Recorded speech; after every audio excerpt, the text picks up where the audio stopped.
Welcome everyone to the second Rama Mehta Memorial Lecture and Writing Grant Ceremony. मैं आप सबकी आभारी हूं कि आप यहां आए हैं. We are also grateful to those who have joined us online. We are honored to have Gitanjali Shri in our midst. We also have with us the participants of the Writing Grant. कुछ हमारे साथ यहाँ हैं और कुछ Zoom से जुड़े हैं. Now, if I may request Ajay Singh Mehta, trustee of the Rama Mehta Trust, to come here and introduce the trust and the speaker for today and our chief guest, Gitanjali Shri.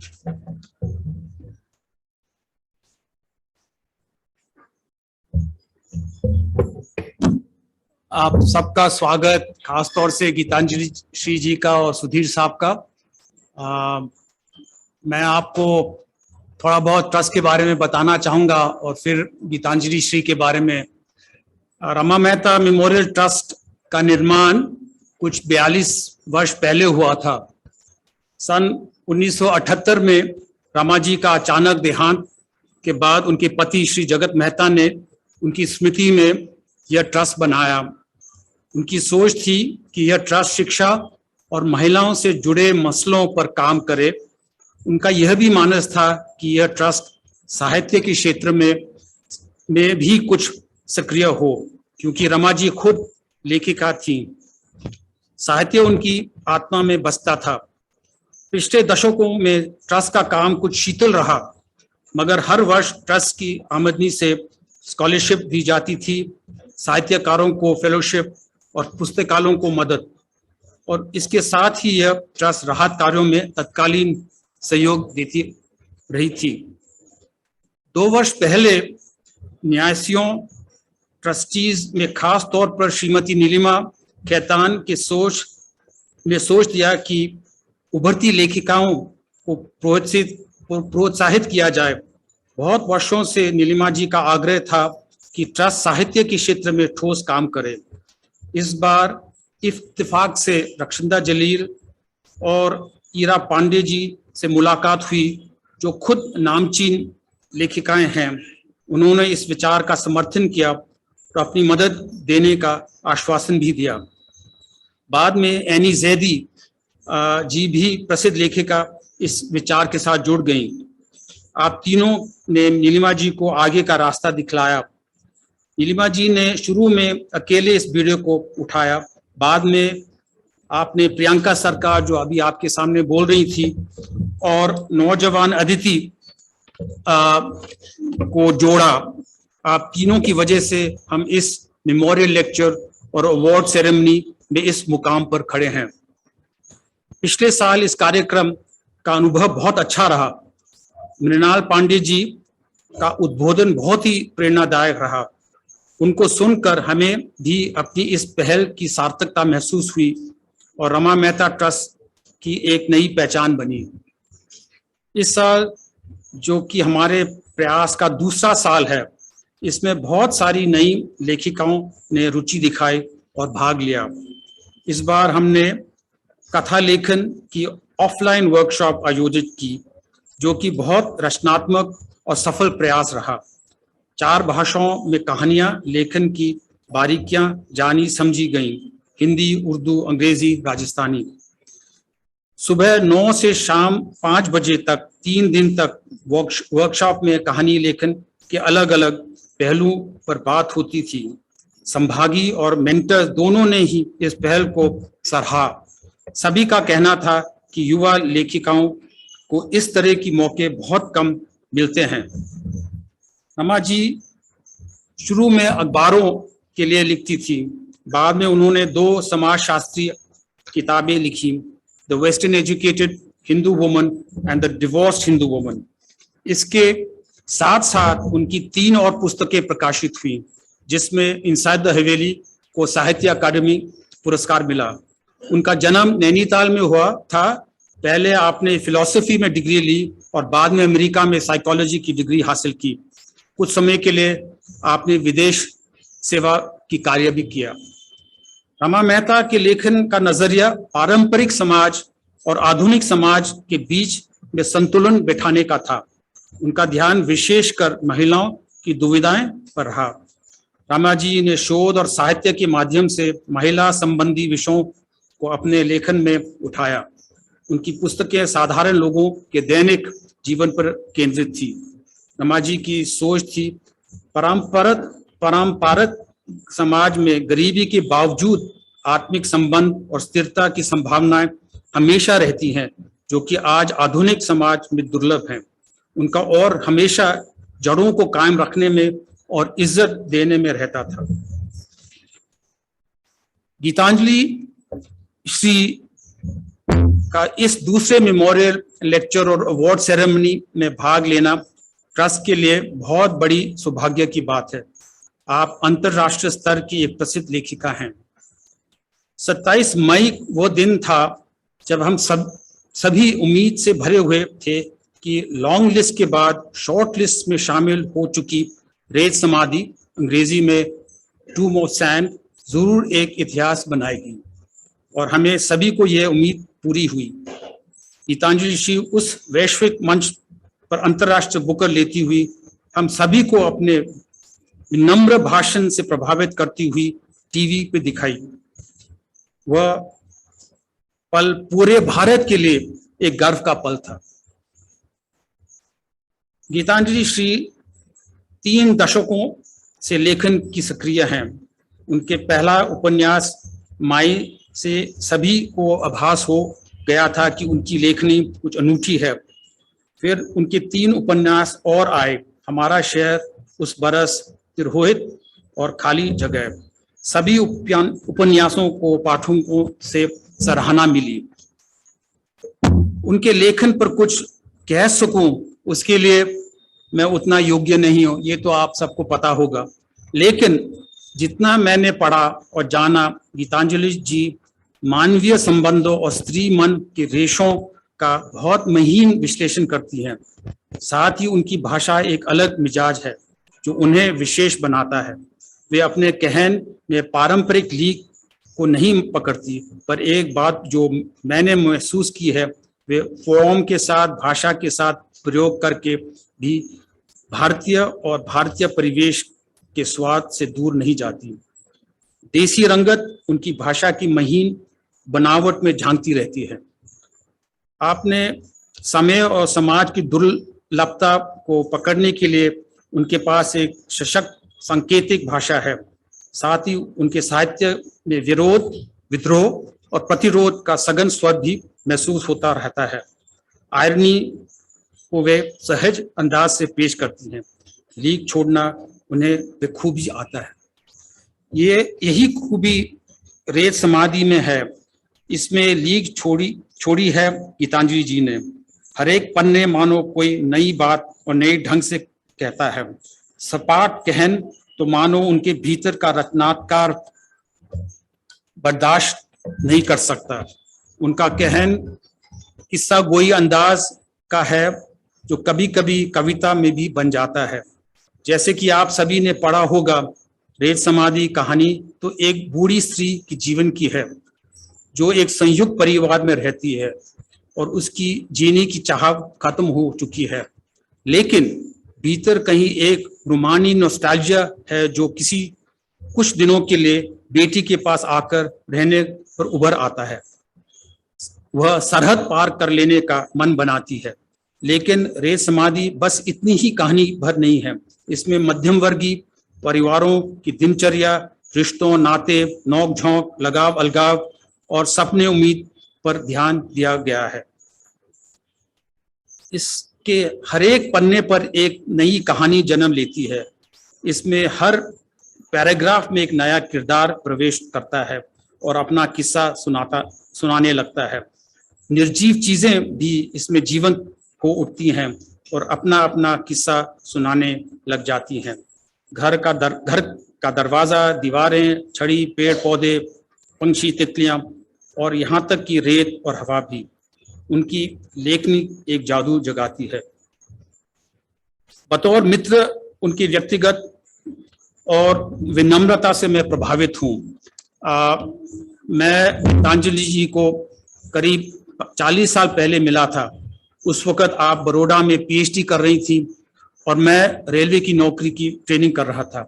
मुझे हिंदी का, साहित्य का कोई अंदाज नहीं था और आज भी नहीं है। फिर भी आपने इतने साल ये दोस्ती निभाई और इस कार्यक्रम में आने के लिए सहमति दी। मैं आपका आभारी हूँ। मेरे साथ आप सब भी उत्सुक होंगे उनसे उनके अनुभव और लेखन की बारीकियां के बारे में जानने के लिए। इसलिए मैं अपनी बात यहीं समाप्त करता हूँ। अब मैं आग्रह करूंगा गीतांजलि जी को कि वे उपलब्धियों से भरी अपनी यह कथा यात्रा के बारे में हमें बताएं। धन्यवाद।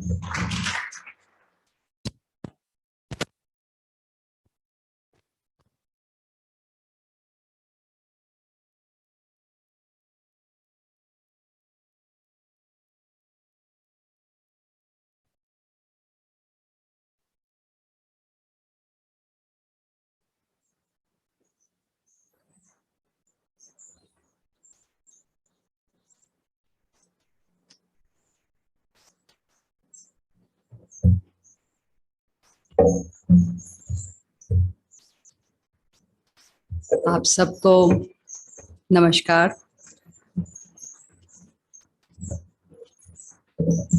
सबसे पहले मैं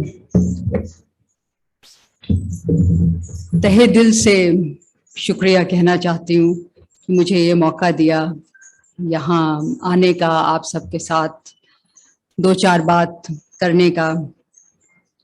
मैं रमा मेहता मेमोरियल ट्रस्ट, विद्या भवन, सेवा मंदिर, अजय मेहता, आपको पूरे मेहता परिवार को बहुत ही खास थैंक यू कहना चाहती हूँ और अपने बहुत ही इंस्पायरिंग मित्र अबीर को थैंक यू कहना चाहती हूँ जो मेरे साथ आके बैठे और मुझे बहुत प्रेरणा मिली कि मैं आकर यहाँ आपसे थोड़ी और बात करूँ।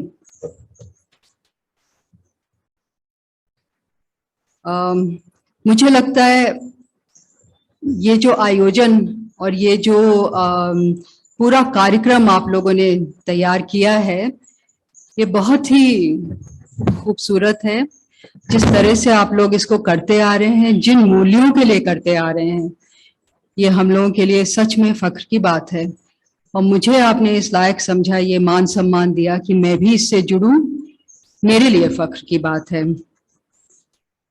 मैं रमा जी से कभी मिली नहीं, लेकिन मुझे लगता है कि थोड़ा कुछ मैं उनको जानती हूँ। उनके बारे में जो सुना, मैंने उनका उपन्यास इनसाइड द हवेली काफी बरस हो गए तब पढ़ा था।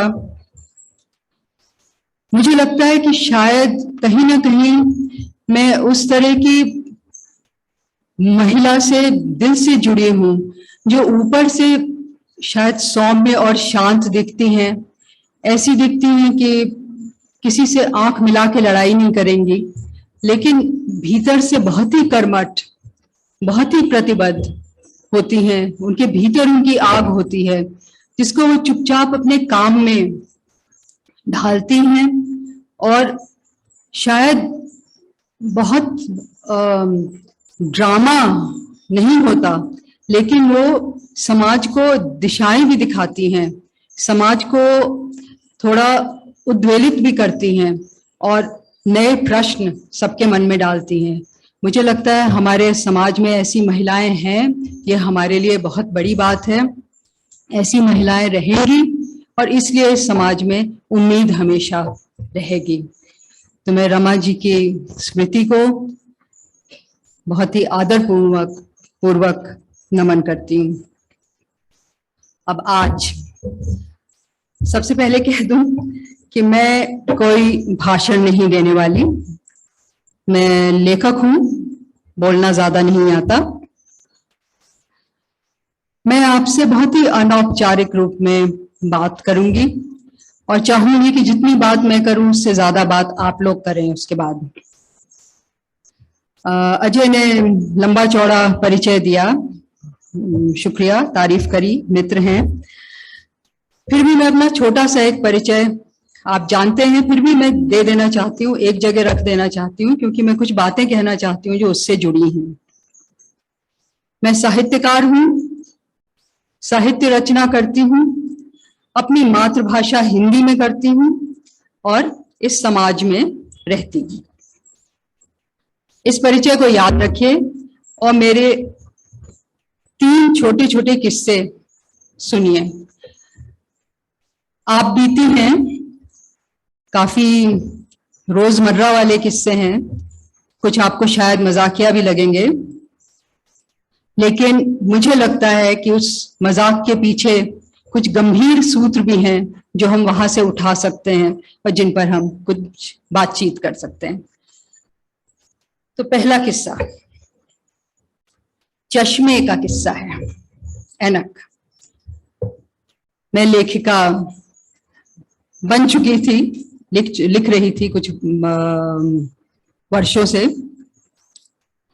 अकेले बैठ के अपने अकेले कोने में लिखती थी, और मेरे मन में ये आने लगा कि कितनी उबाऊ किस्म की इंसान हूं, कोई व्यक्तित्व नहीं, कोई शख्सियत नहीं, पड़े हुए हैं अपने किसी भी तरह के कपड़े में, एकदम ही रंगहीन, बेरंग, अपना जो कोई रौब ही नहीं है अपने व्यक्तित्व में। तो ये क्या तरीका है? तो कुछ तो करना चाहिए। और मेरे मन में उन लेखकों और लेखिकाओं की छवि घुमड़ने लगी जिनके सामने पढ़ते ही आपको लगता था कि अरे ये तो कोई है। कृष्णा सोबती, निराला, अज्ञे, टैगोर।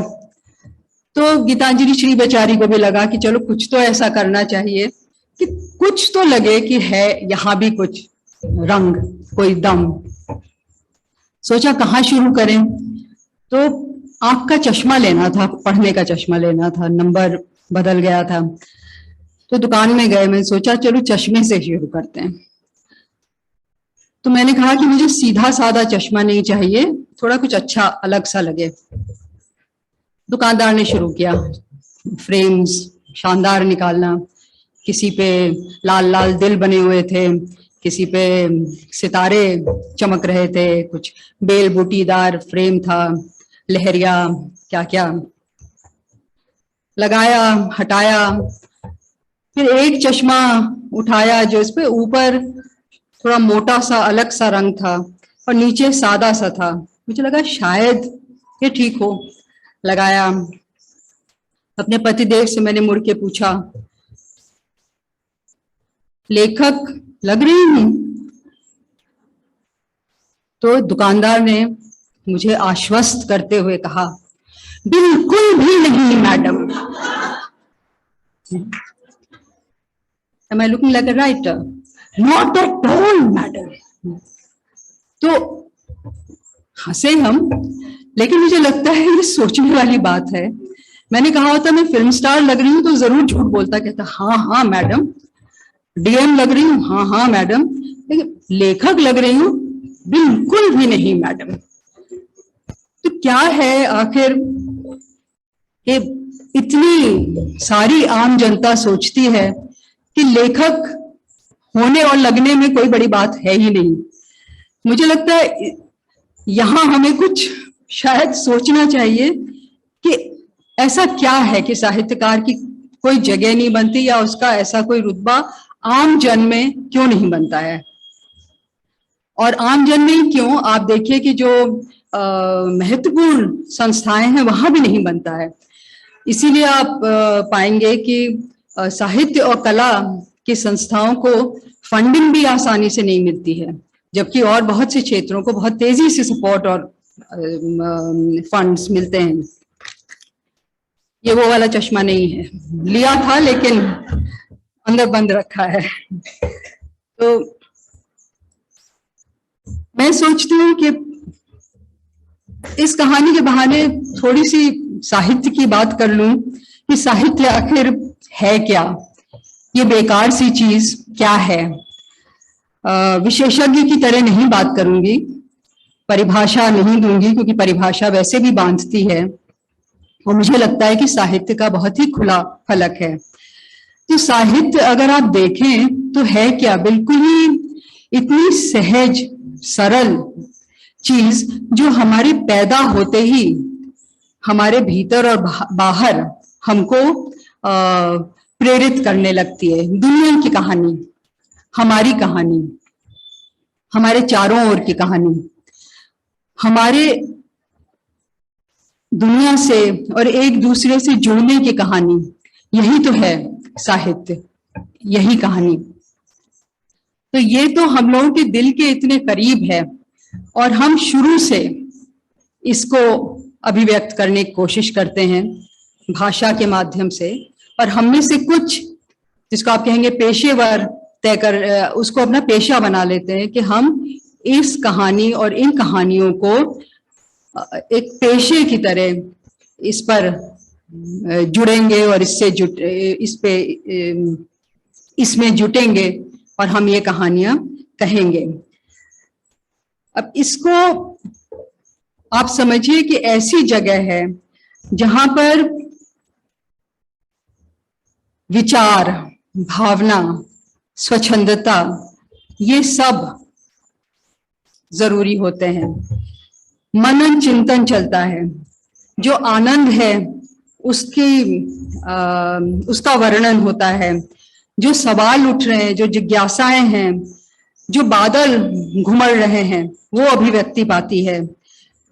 साहित्य दर्शक भी होता है, दर्शन भी देता है। साहित्य आलोचना भी करता है, सबके अनुभव भी कहता है। तो साहित्य से अगर समाज जुड़ता है तो उसको तो अपने ही बारे में पता चलता है। या इसका मतलब ये नहीं कि उसको उत्तर मिल जाते हैं, लेकिन ये कि उसके अंदर वही उद्वेलन चलते हैं जो उसके लिए बहुत मायने रखते हैं। उसके रोज के जीवन में, छोटी और बड़ी जिज्ञासाओं में और छोटे और बड़े मुद्दे को लेकर जो कुछ भी उसके भीतर विचलन हो और तलाश हो, उसकी जगह होती है साहित्य। तो मुझे लगता है कि ये तो बहुत ही महत्वपूर्ण जगह है। दूसरी चीज, साहित्य प्रेम की जगह है, उम्मीद की जगह है। कितना भी निराशाजनक साहित्य हो, वो लिखा इसीलिए गया है कि साहित्यकार को अब भी उम्मीद है कि हम ये देख लेंगे, निराशा के ये ब्यौरे हम पढ़ेंगे तो हमारे भीतर वो चेतावनी और वो तैयारी शायद होने लगे कि हम इससे पार पाएं, इसका समाधान ढूंढें। तो साहित्य हमेशा ही उम्मीद की जगह है और परस्पर प्यार की जगह है। इसीलिए कहीं का भी साहित्य कहीं भी मायने रखता है। इसीलिए हम दुनिया भर का अच्छा साहित्य पढ़ते हैं और वो हमारी अपनी कहानी होती है। चाहे वो रूसी साहित्य हो, चाहे वो साउथ अमेरिकन साहित्य हो, आइसलैंडिक साहित्य हो, कहीं का भी हो। लिबास दूसरा होगा, रंग दूसरे होंगे, रस्म और रिवाज दूसरे वहां पे कहे जाएंगे, लेकिन कहीं ना कहीं वो कहानियां हमारी अपनी कहानियां, हमारी आत्मा की कहानियां हैं, हमारे प्रेम, हमारे जुड़ाव, हमारे टूटन के दुख की कहानियां हैं और हम सबके लिए वो मायने रखती हैं। तो ये है साहित्य, बहुत ही मोटे तौर पे जो मैं बात कह रही हूँ कि ये है साहित्य की जगह और यहाँ पे ऐसा कुछ हो रहा है। अब ये बेकार, काफी सारे लोग इसको गैर जरूरी, अगर बेकार नहीं तो बहुत बड़ी बात नहीं, ऐसा क्यों मानते हैं।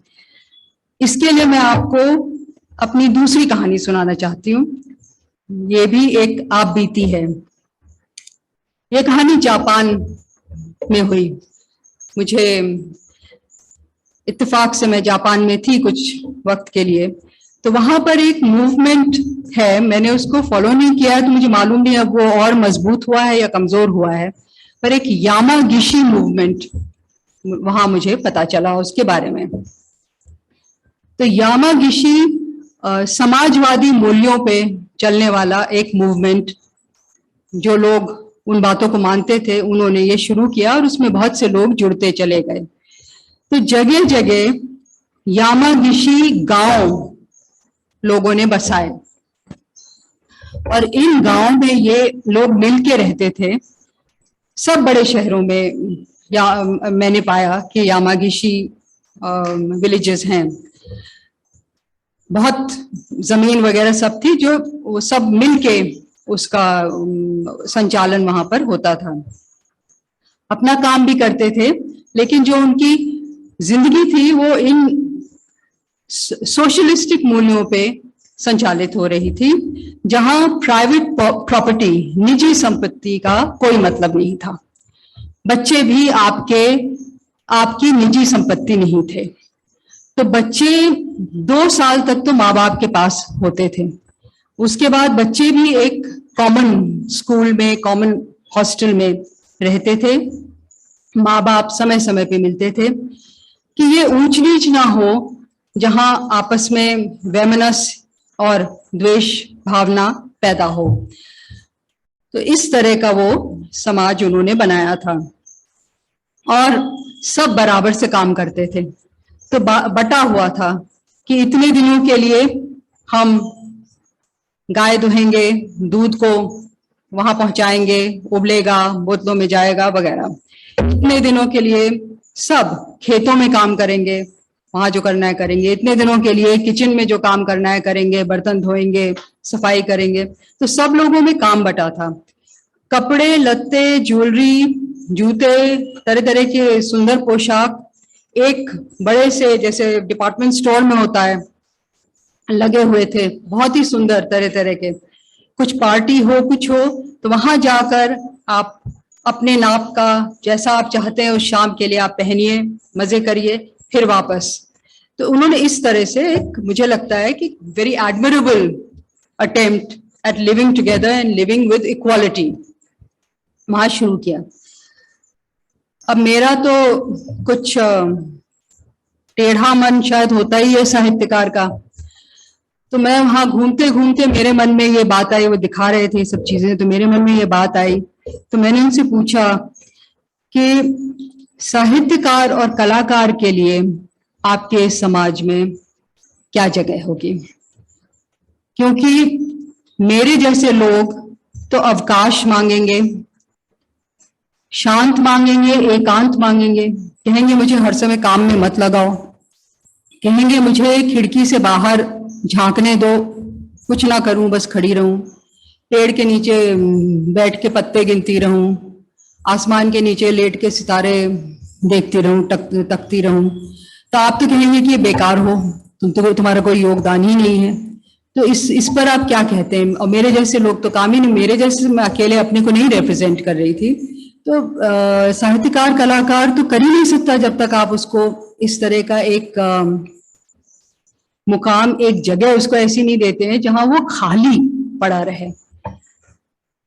उनकी मुझे तारीफ इसलिए करनी पड़ेगी कि उन्होंने बहुत गंभीरता से मेरी बात को सुना और उन्होंने कहा कि हमारा तरीका है कि अगर कोई चीज किसी को परेशान करती है तो हम लोग जो समय समय पे मीटिंग करते हैं उसमें हम डिस्कस करते हैं कि ये समस्या सामने आई है, इसके बारे में सब लोग क्या सोचते हैं और इसका हम क्या हल ढूंढें। और उन्होंने मुझे उसके बाद 2-4 बार बुलाया भी, पर विदेश था, मैं नहीं जा सकी। क्या हुआ मुझे नहीं मालूम और ये मूवमेंट कहाँ है मुझे नहीं मालूम, लेकिन ये भी कुछ सवाल हमारे जहन में डालता है कि आखिर साहित्यकार, कलाकार को समाज क्या जगह देता है। उसको अकेला रहने, बेकार पड़े रहने, बेकार दिखने वाला इंसान बना रहने देने को समाज कितना तैयार है और होना चाहिए कि नहीं। अब ये 2 बातों से जुड़ा होता है। एक तो उपयोगिता, कि हम उपयोगिता किसको मानते हैं। हम उपयोगिता उसी को, खासकर आज के जमाने में फौरी उपयोगिता को ही उपयोगिता मानते हैं, कि जो चीज हमको फौरन दिखाई पड़ गई, जिसका असर हमको फौरन दिखाई पड़ गया, कि एक वैज्ञानिक प्रयोगशाला में गया और उसने प्रयोग किए और कोविड वैक्सीन लेकर बाहर आया और सारे में कोविड वैक्सीन चल गई। इंजीनियर ने कुछ डायग्राम्स वगैरह बनाए, पूरा एक प्लान तैयार किया और एक पुल बना और लोग इस पार से उस पार जा पाने लगे। तो ये चीजें तो सबको समझ में आती हैं, तो साहित्यकार का क्या योगदान है, कलाकार का क्या योगदान है, उसका कोई मापदंड ही नहीं अगर समाज में रहेगा तो फिर तो बेकार दिखेगा ही, उसका कोई फौरी असर उसको दिखने ही नहीं वाला है। क्योंकि साहित्य का ऐसा कोई असर होता ही नहीं है। वो कोई बहुत ही अदृश्य स्तर पे लोगों के भीतर एक संवेदना की रचना करते हैं, जो धीरे धीरे एक बहुत, उसका काल बिल्कुल दूसरा होता है। आप अभी किताब पढ़ के दूसरा इंसान बन के नहीं निकल लेंगे। आप हो सकता है किताब पढ़ के या एक अच्छी तस्वीर देखकर बस चुप रहेंगे, ये भी शायद कहें कि हमें समझ नहीं आ रही अभी। वो भी बहुत बड़ी बात होगी कि समझ नहीं आ रही, क्योंकि साहित्य और कला यही आपसे कह रहे हैं कि थोड़ा रुकिए, थोड़ा ठहरिए, थोड़ा चीजों को शायद फिर से देखिए, फिर से सुनिए। जो चीजों के बारे में आपके भीतर कोई संदेह नहीं था, आप मान के चल रहे थे, आप उन पर पुनः विचार करिए। तो ये है साहित्य की उपयोगिता। अगर समाज में इतना सब्र हो कि वो धैर्य हो कि इस बात को समझे, और इसीलिए जो सभ्य समाज है, मैं ऐसा मानती हूँ, वहां पर साहित्यकार, कलाकार, बुद्धिजीवी, इन लोगों की जगह होती है, उनसे बात होती है कि किन मुद्दों पे क्या वो सोचते हैं, क्या उनके कौन से प्रश्न हैं, कौन सी चिंताएं हैं, इस पर बात हो सकती है। लेकिन जो समाज, और आज मैं सिर्फ अपने आसपास के समाज की नहीं बात कर रही हूँ, दुनिया में भी मैं कह रही हूँ कि इसकी जगह सिकुड़ती चली गई है। लोग जो हैं इसको एक तरफ कर दिया है कि कोई एक ग्लोरीफाइड सी चीज है, भाई राइटर, आर्टिस्ट अपना कुछ पागल से होते हैं, करते रहें, करें, लेकिन ज्यादा ना हमारा वक्त खाएं, ना हमारे रिसोर्सेस खाएं। ये आज की दुनिया का चलन मोटा मोटी हो गया है, और मुझे लगता है कि हमको इसको लेकर थोड़ा परेशान होने की जरूरत है। इसको शायद हमें सभ्यता से जोड़ना जरूरी है। आखिरी बात, एक तीसरी कहानी कहकर मैं आपसे कहूंगी, मातृभाषा। मैं अपनी मातृभाषा में लिखती हूँ। मेरी मातृभाषा हिंदी है। जब कुछ वर्ष हो, अच्छा, और मैं मध्य वर्ग की हूँ, तो जैसा जो भी हमारे देश में अफोर्ड कर सकता है अपने बच्चों को अंग्रेजी माध्यम के स्कूलों में भेजता है। तो मुझे भी मेरे माता पिता ने अंग्रेजी माध्यम से ही पढ़ाया, तो थोड़ी गिटर पिटर अंग्रेजी बोलती मैं भी सुनी जा सकती हूँ। तो नतीजा ये हुआ कि जब मैं लिखने लगी, और कुछ बरस लिख चुकी थी, ऐसा नहीं है कि एकदम ही नई थी और किसी को कुछ नहीं पता था, तो भी जैसे ही लोग मुझे लेखक जानते, वो मान लेते कि ये तो अंग्रेजी में लिखती होंगी। और जब उन्हें पता चलता कि मैं हिंदी में लिख रही हूँ, तो बहुत ही कमाल के उनकी प्रतिक्रिया होती। एकदम हैरान, कोई तो एकदम भौचक कि हिंदी में, अंग्रेजी में क्यों नहीं। कोई तो जैसे उनमें बहुत दया मेरे लिए उमड़ती कि हाय बेचारी, हिंदी में लिखती है, हिंदी का क्या भविष्य है, हिंदी में क्या होने वाला है। तो ये तो अपने आप अपने पांव पे कुल्हाड़ी मार रही है, अंग्रेजी है तो भी हिंदी में लिख रही है। तो ये अनुभव बार बार होता, यहां तक कि और बरस में लिखती रही, और थोड़ा और लोग जान गए मुझको, गीतांजलि श्री हैं, हिंदी में लिखती हैं, सबको पता है। तो भी ये सवाल देश विदेश में आज तक मुझसे पूछा जाता है कि हिंदी में क्यों, अंग्रेजी में क्यों नहीं। और ये आप सोचिए कि इतनी सहजता से ये सवाल पूछा जाता है, पर कितना असहज सवाल है। आप किसी फ्रांसीसी से नहीं पूछते कि भैया फ्रांसीसी में क्यों लिख रहे हो, जर्मन में क्यों नहीं लिख रहे। आप एक हिंदी भाषी से ही पूछेंगे कि अंग्रेजी, या हिंदुस्तान के किसी और भारतीय भाषी से ही पूछेंगे कि भाई तुम अपनी भाषा में क्यों लिख रहे हो, अंग्रेजी में क्यों नहीं लिख रहे। अब यहाँ पर मैं बहुत ही जोर देकर आपसे कहूंगी कि अंग्रेजी के प्रति या किसी भी भाषा के प्रति कोई मेरा द्वेष भाव नहीं है, प्रतियोगिता भाव नहीं है और किसी भी तरह का पूर्वग्रह नहीं है। पर मेरी बस इतनी सी गुजारिश है कि दूसरी भाषा जो भले ही आज की सफल भाषा है, अमेरिका ने खासकर अंग्रेजी को जिस मुकाम पे दुनिया भर में पहुंचा दिया है, सबको जरूरी लगता है कि अपने जीवन में कुछ कर पाने के लिए अंग्रेजी हमें चाहिए। उसको अपनाने में कोई परेशानी नहीं, लेकिन उसको अपनाने के लिए हमें अपनी भाषा को ऐसे किनारे ठेल देने की क्या जरूरत पड़ गई है। ठेल ही नहीं, कभी कभी तो उसको हम गिरा के ही मानते हैं, एकदम ही भुला देना चाहते हैं। ये कौन सी मानसिकता है हमारी? इसके बारे में मुझे लगता है कि हमको बहुत अपने आप से रूबरू होकर सवाल करने चाहिए कि हम क्या गंवा रहे हैं एक नई भाषा को पाने की फेर में, जो बहुत अच्छी भाषा है, जिसमें बहुत कुछ मुमकिन है। उसको अपनाने के लिए हम क्या कुछ गंवा दे रहे हैं और क्यों? हमारी भाषा, मातृभाषा का भी मतलब क्या होता है, हमको सोचना पड़ेगा कि भाषा सिर्फ भाषा नहीं होती है, भाषा एक पूरी संस्कृति होती है। हम एक बहुत ही समृद्ध संस्कृति पाते हैं अपनी भाषा को पाकर, और ये भाषा हमारी रगों में बह रही है। हम बोलना बाद में सीखते हैं, भाषा हमारे भीतर पहले उतर चुकी होती है, पूरी एक लंबी परंपरा के साथ, जड़ों के साथ, हमारी समृद्ध संस्कृति के साथ। और मैं ये भी कहूंगी कि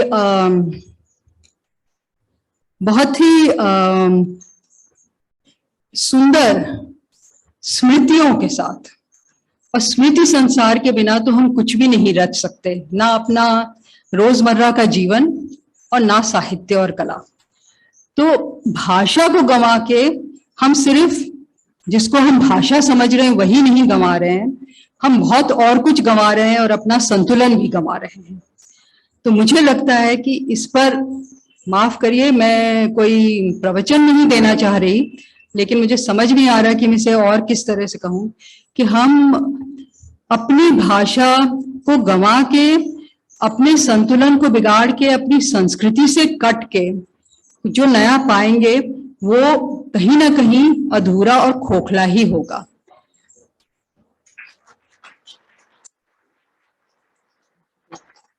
जो नया है वो हमारे, जो हम जितने संपन्न हैं उसमें जुड़ना चाहिए, ना कि उसको खाली करके वहां पे एक जरा सा फरफरा सा कुछ टपक के आ जाना चाहिए। तो तीन, ये उसके आगे खाली है। तो तीन छोटी छोटी कहानियों के मार्फत मैंने अपने कुछ छिटपुट विचार आपके साथ साझा किए। अगर आपको बेकार नहीं लगे और कुछ आप मुझे सिखाएंगे इसके बहाने बात को आगे बढ़ा के, तो मुझे बहुत अच्छा लगेगा। शुक्रिया।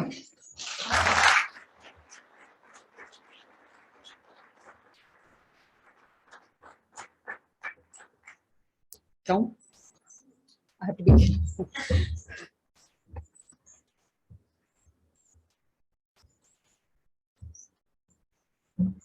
थैंक यू गीतांजलि जी।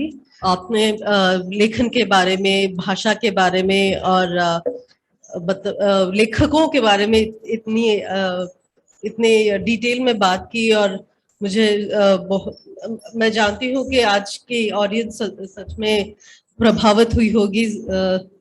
तो अब मैं हमारी ऑडियंस से आग्रह करूंगी कि आप एक एक करके गीतांजलि श्री से सवाल पूछें। 2 वॉलंटियर्स माइक लिए हैं, तो आप आप कृपया अपने हाथ उठाकर संकेत करें कि आपको सवाल पूछना है और उधर पहुंचेंगे। Online participants are requested to please type their questions. Please mention your name with your questions. और इस गलतफहमी में मत रहिएगा कि आप सवाल पूछेंगे और आपको जवाब मिलेगा। नमस्ते मैम। नमस्कार। अच्छा, नमस्कार, मेरा नाम डॉक्टर कुसुम माथुर है आपका बहुत ही अच्छा सब कुछ भाषण रहा। no, मेरा no, आपसे एक सवाल है, जो तीसरा आपने अपनी भाषा के बारे में जो हमें बताया, मैं बहुत प्रभावित हुई हूँ कि आपने हमारी भाषा को जितना ऊंचा स्थान देने की कोशिश की है हर तरह से, लेकिन फिर भी अगर आज देखें तो हमारे देश में, भारतवर्ष में, हम 14 सितंबर को हिंदी दिवस मना के रह जाते हैं और अभी तक भी आजादी के 75 वर्ष बाद भी हम अपनी भाषा को वो स्थान नहीं दे पाए हैं। तो मैं सोचती हूँ कि आप जैसे विचार वाले और भी व्यक्ति अगर आगे आए तो जैसे हम अपनी भाषा को और आगे बढ़ा सकें, तो आपकी क्या मतलब इसके अंदर, वैसे तो आपका बहुत योगदान है, लेकिन ये मेरे मन में सवाल है और मैं खुद भी हिंदी को ही तो मैं ये जानना चाहती हूँ कि अपने को क्या इसको भाषा को बढ़ाने के करते। Thank you. तो मुझे लगता है कि हम जहाँ पे इस समय खड़े हैं, रमा मेमोरियल ट्रस्ट के प्रांगण में, तो यहाँ पर ही देखिए आप कितनी अच्छी शुरुआत है कि भाषा और अपनी भाषाओं को, और देखिए अंग्रेजी को उस तरह मैं विदेशी भाषा नहीं बोल रही हूँ, मैं जड़ों की अहमियत की बात कर रही हूँ, मैं स्मृति की अहमियत, संस्कृति की अहमियत की बात कर रही हूँ। अमिताभ घोष जब अंग्रेजी में लिख रहे हैं, वो अपनी बांग्ला साथ ला रहे हैं, अपने पूरी संस्कृति को साथ ला रहे हैं। तो असल में बात सिर्फ एक ऊपरी भाषा की नहीं है, पर इस पूरी भाषा के साथ क्या क्या आता है उसको समझने, उसको आत्मसात करने की है।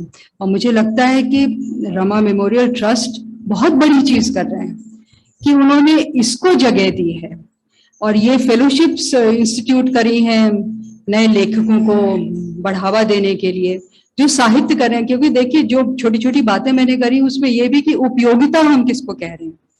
अगर आप फौरी उपयोगिता की बात कर रहे हैं तो ये सब बेकार चीजें हो जाएंगी, लेकिन हम जब ये पहचानेंगे कि भाई चीजें कुछ धैर्य से, धीरे धीरे, ठहराव से भी करने की जरूरत है और संस्कृति उसी में पनपती है, तभी हम शायद समाज में कुछ ऐसा ला पाएंगे जो समाज को परिष्कृत करेगा। और इसी तरह के और पहल और मुहिम की जरूरत है।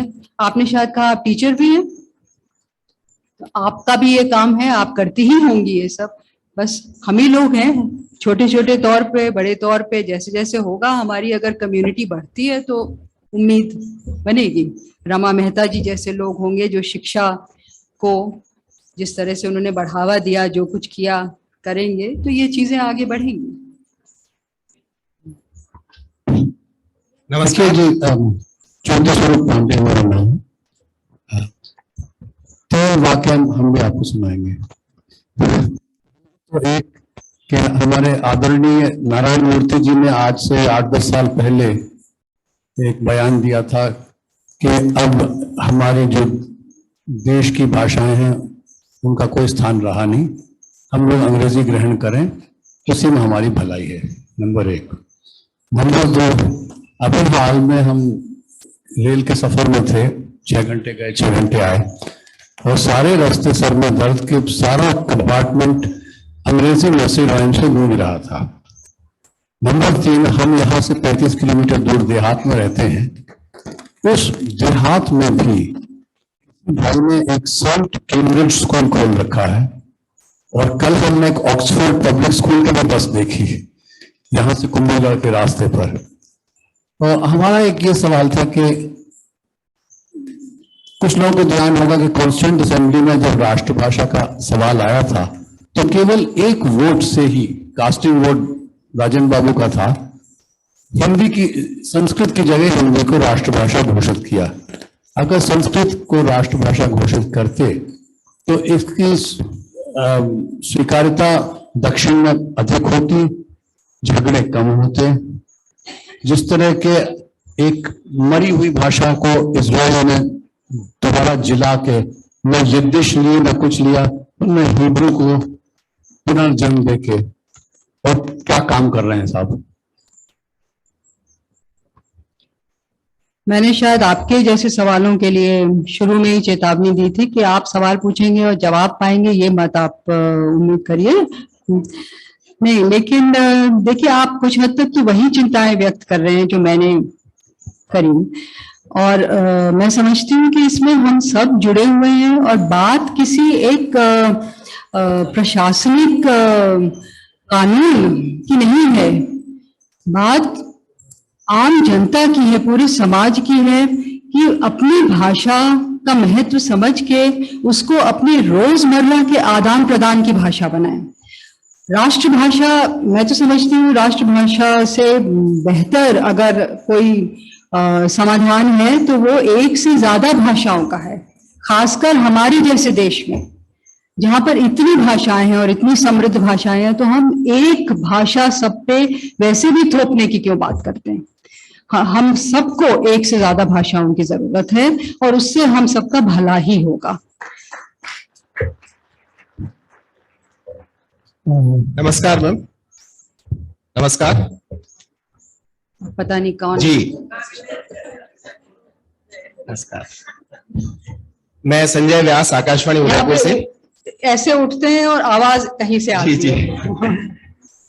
मैं संजय व्यास आकाशवाणी उदयपुर से। ये हमारे लिए, हिंदी समाज के लिए बहुत गौरव की बात है कि इस बार का बुकर पुरस्कार हिंदी को पहली बार मिला है और ये गौरवान्वित महसूस करने का काम, ये मौका आपने हमें फराहम करवाया, उसके लिए बहुत बहुत शुक्रिया। अब थोड़ी सी चर्चा आपकी किताब रेत समाधि पर। हिंदी समाज में इसके भाषिक प्रयोगों को लेकर पर्याप्त चर्चा हुई है। मैंने इसको किंडल पे पढ़ा और इसमें जो फॉन्ट बड़े बड़े एक बार के जो आते हैं, सिर्फ मुझे उसी से परेशानी हुई। लेकिन कई लोगों ने इसके ऊपर टिप्पणियां की है।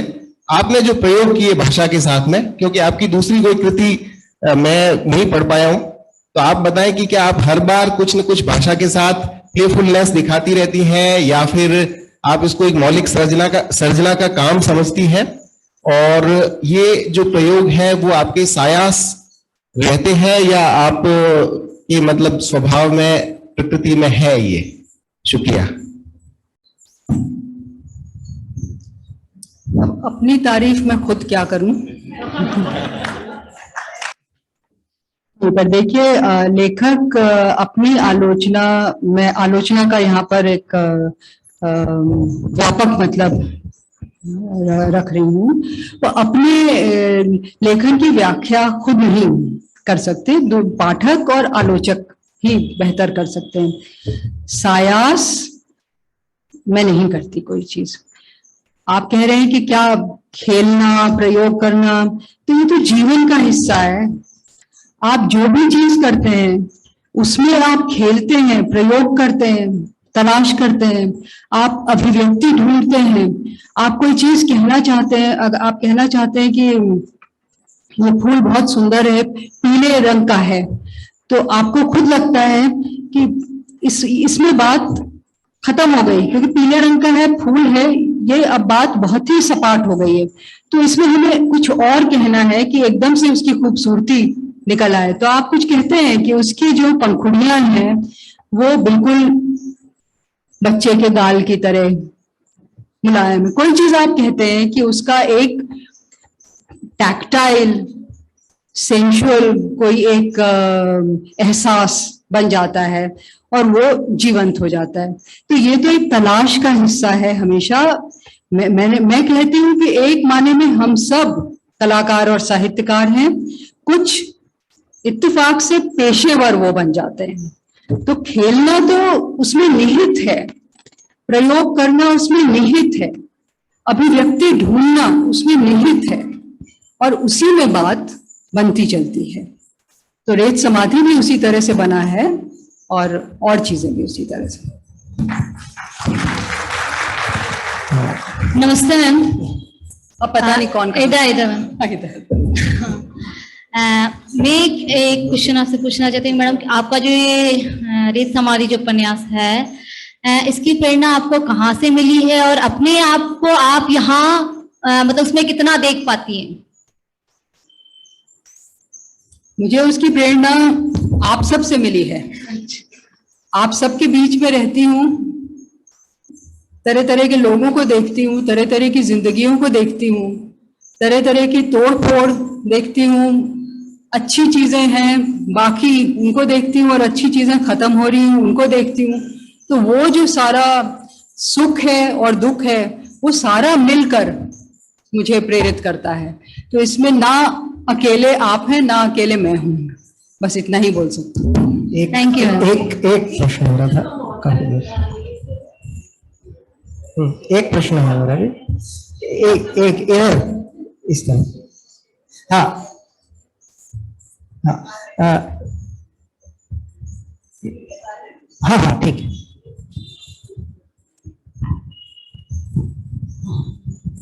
बुकट देने के साथ साथ कुछ एनर्जी ड्रिंक्स भी देने चाहिए राइटर्स को।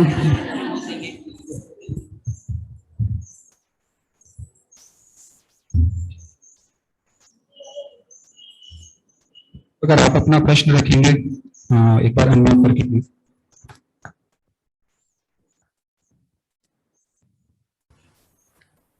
नमस्कार, मैं मोहन सिंह कोठारी बोल रहा हूँ। नमस्कार। नमस्कार नमस्कार। मैं मोहन सिंह कोठारी बोल रहा हूँ।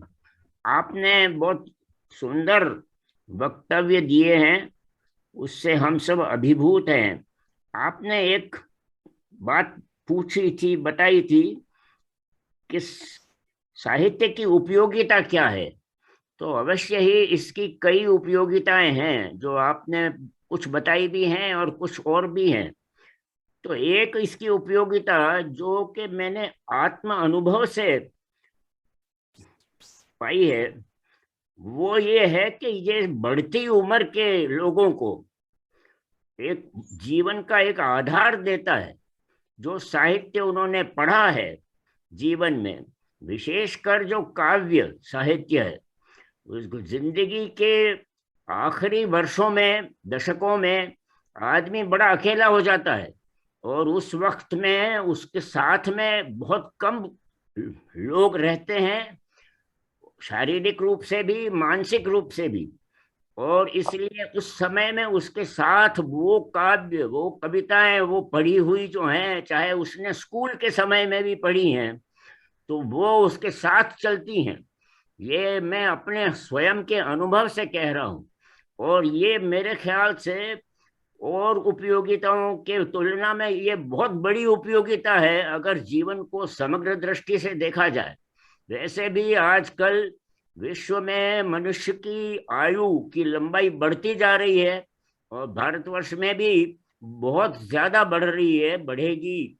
इसलिए उस कालखंड में, इस वर्तमान संस्कृति के अंदर वृद्धावस्था में आदमी अकेला हो जाता है और वो साहित्य उसके साथ में बड़ा साथी हो जाता है, जो कि कई बार उसके मानसिक संतुलन को बनाए रखने में बहुत प्रभावक होता है। तो यही निवेदन मैंने इसमें जोड़ना चाहा था। आपको धन्यवाद है, बहुत सुंदर आपने भाषण दिया। बहुत बहुत धन्यवाद आपको। हाँ धन्यवाद गीतांजलि जी। मैं आपकी भाषा के जो सवाल थे उस पर थोड़ा टिप्पणी, क्योंकि मेरा विषय पर्यावरण, और अगर हम देखें तो क्लाइमेट चेंज पे, जो मेरे एक मित्र है मधुर आना, तो वो कहता है कि जिस प्रकार से जैव विविधता का ह्रास हो रहा है उसी तरीके से हमारी जो भाषाएं हैं, खास तौर पे जो भाषाएं जो वल्नरेबल ट्राइबल ग्रुप्स और आदिवासी लोग बोलते हैं, वो भी बहुत तेजी से खत्म हो रही है। और एक भाषा सिर्फ भाषा खत्म नहीं होती है, उसके साथ पारंपरिक ज्ञान और जो उससे जुड़ी वोकेबलरी है, जिसमें शायद हर प्रकार के जमीन के जो उत्तर हैं वो उससे मिलते हैं। अब राजस्थानी भाषा का मैं एक तो सबसे पहले धन्यवाद दूंगा ब्रह्मा मेहता मेमोरियल ट्रस्ट को कि उन्होंने राजस्थानी भाषा पे एक पुरस्कार आरंभ किया है। क्योंकि हम लोग हिंदी पढ़ते थे, हिंदी भाषा में एक राजस्थानी की कुछ कविताएं होती थी, बिंगल भाषा उस समय, अभी मुझे नहीं मालूम अभी क्या चल रहा है कंटेम्प्रेरी टाइम में, पर अब अगर राजस्थानी भाषा का आज स्वरूप देखें और जो पत्र हमारे संस्थापक भाई साहब डॉक्टर मोहन सिंह मेहता ने लिखे, वो वोकेबलरी भी बहुत चेंज हो गई है। तो ये किस तरीके से वो वोकेबलरी है, वो किस तरीके से वापस जो बचाई रखी जाए, उसको आगे बढ़ाया जाए, इस पे शायद काम करने की जरूरत है। Thank you.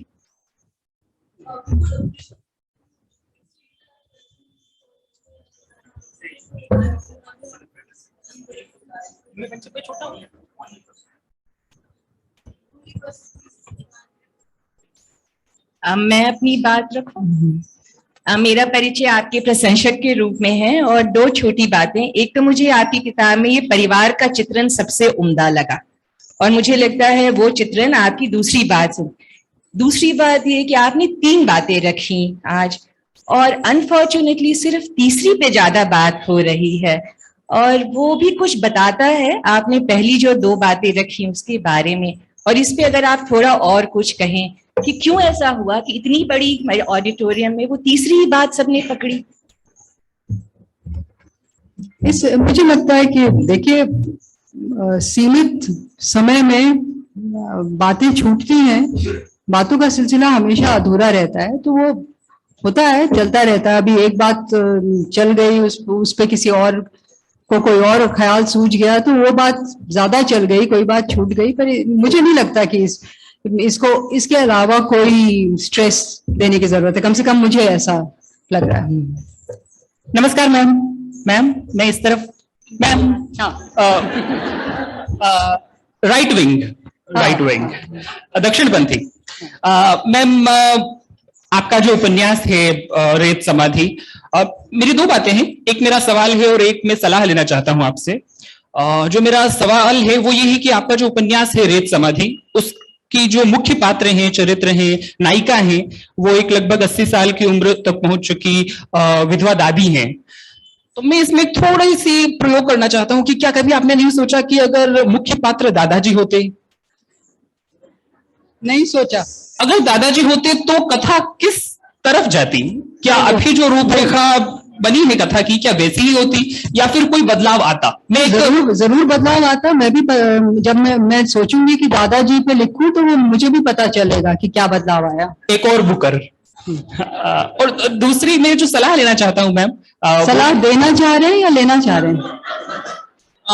पहले मैं पूछूंगा तो मैं सवाल दूंगा, आप सलाह देंगी। अच्छा, तो सलाह मैं ऊपर हूं लेकिन आप देंगी।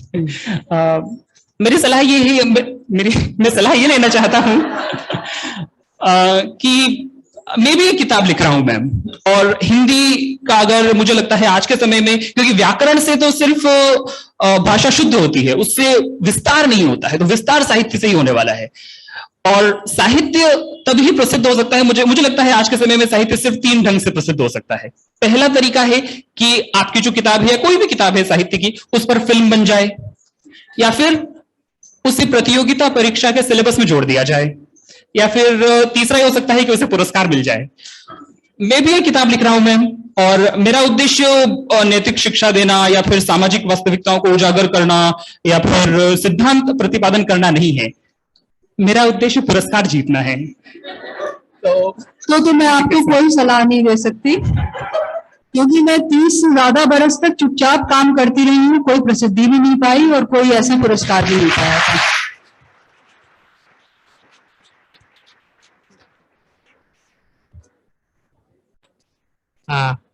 धन्यवाद मैडम। मैं डॉक्टर जीपीएस जाला, एक वनस्पति वैज्ञानिक हूँ।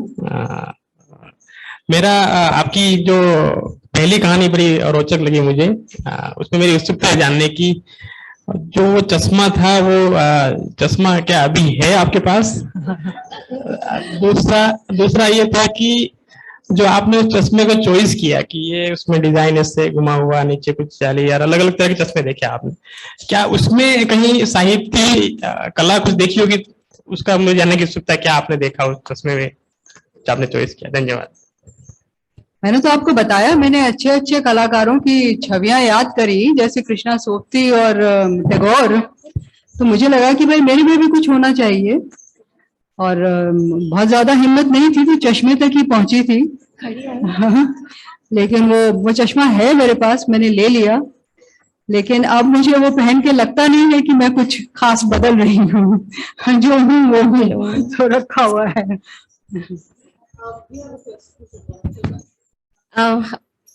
नमस्ते मैम। आपने जो 3 बातें की उसमें से ऐसा कहा गया अभी पीछे की पहली पे बात नहीं हुई, मैं पहली वाली पे ही करना चाहती थी ज्यादा। आपने उसको समाज से जोड़ा कि अपना जो साहित्य है वो समाज से जुड़ा होता है और सारी चीजें प्रभावित करती है एक दूसरे को।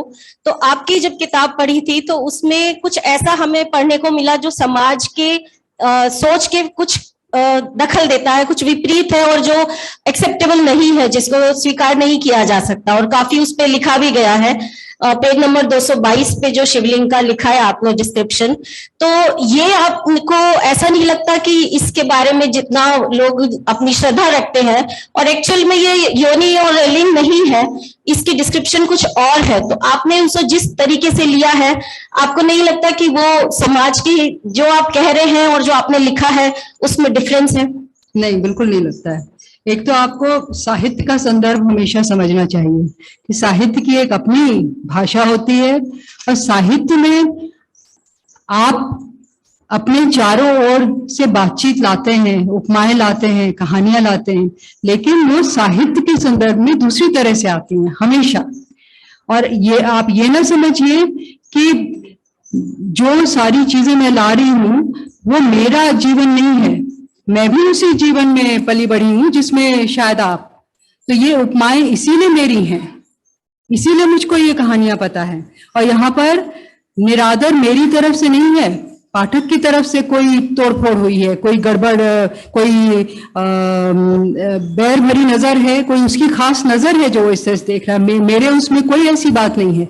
जो वर्णन आप बोल रही हैं, जो विवरण वहां पे दिया है, वो शक्ति का है, प्रजनन शक्ति का है, जिजीविषा का है, जो इस किरदार के संग बहुत सशक्त तरह से जुड़ता है। तो कहीं भी इसमें कोई ऐसी बात नहीं है और इसमें प्यार है और आदर है। जहां तक सवाल है कि पाठक किस तरह से पढ़ेगा, तो देखिए, आप साहित्य में हमेशा, आप कोई भी किताब उठाइए, आपको मिलेंगे संदर्भ जो कुछ अलग तरह से पेश हुए हैं, क्योंकि साहित्य एक दूसरी विधा है। जैसे पेंटिंग में आपको दूसरी तरह से चीजें मिलेंगी, आपको इंसान का शरीर अगर वहां पे बना हुआ है तो it is not pornographic naked body that is being portrayed, there's something else which is being represented। और वो आप, अगर आपकी नजर और परख गड़बड़ है, संकीर्ण है, तो आपको शायद वो बात ना समझ में आए, लेकिन कलाकार और लेखक किसी भी अनादर से ये ना चित्र ऐसे बना रहे हैं, ना साहित्य कहीं लिख रहे हैं, और आप तय कर लें कि हमको ऐसी चीजें उठानी है, तो आप कोई किताब उठा लीजिए, आपको कोई ना कोई चीज निकल उसमें मिलेगी। Thank you. हेलो हाँ मैडम, नमस्ते। मैंने भी अभी अभी लिखना शुरू करा है कुछ महीने पहले, और आपकी 3 बातें जो आपने कहानियां सुनाई थी मुझे बहुत अच्छी लगी। मेरे साथ भी ऐसा ही हो रहा है कि मैं लिख रही हूँ और मेरी मम्मा बार बार मुझे बोलने शुरू करती है कि है ना, तू बस इसमें ही मत पड़ जाना, अभी और भी कुछ ध्यान रखना, यूं नहीं कि सब छोड़ छाड़ के बस राइटिंग ही करना शुरू कर दे।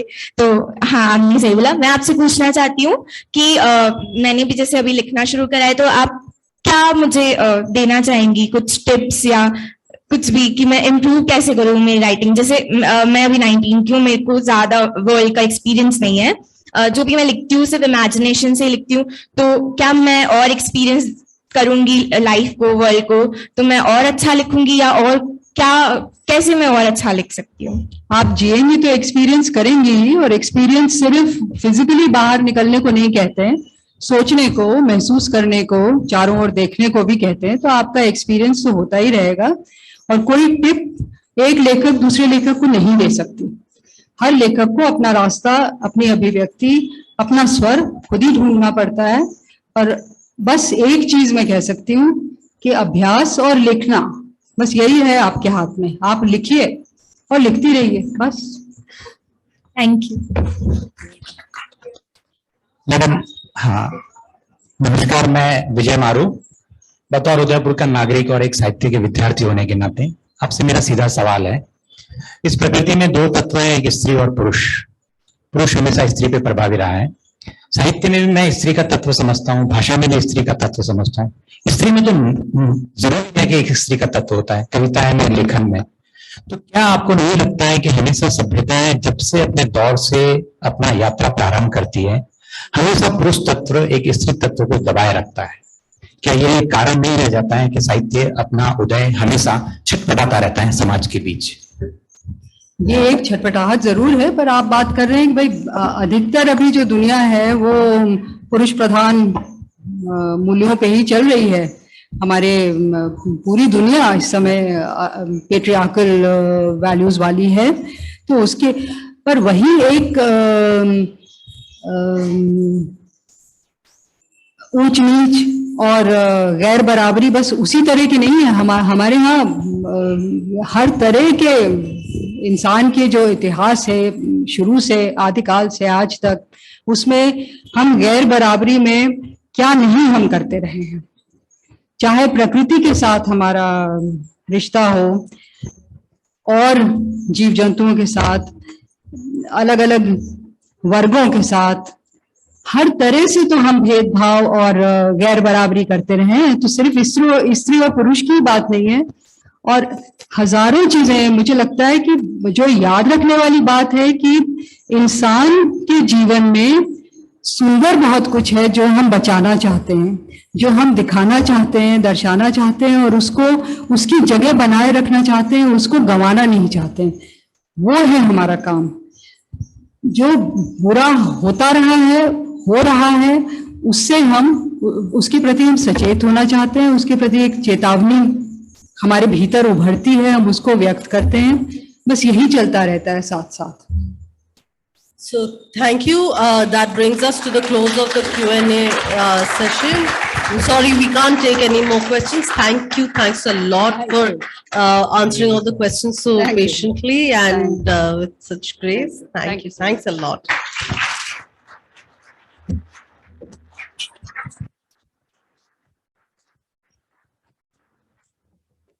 We move to the next phase of today's program, which is the announcement of the writing grants. But before that, a few words on how we reached today's program, how we reached today morning. So Rama Mehta writing grant के लिए applications open November 2021 में हुई थी। हमने applications 31 March 2022 तक ली। उस तारीख तक हमें लगभग 162 applications मिल चुकी थी। पिछले साल 2021 में हमें 120 एप्लीकेशंस मिली थी।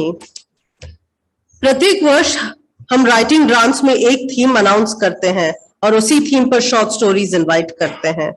इस वर्ष की थीम थी द पास्ट, द प्रेजेंट। इसके बाद काम शुरू हुआ शॉर्टलिस्ट बनाने का।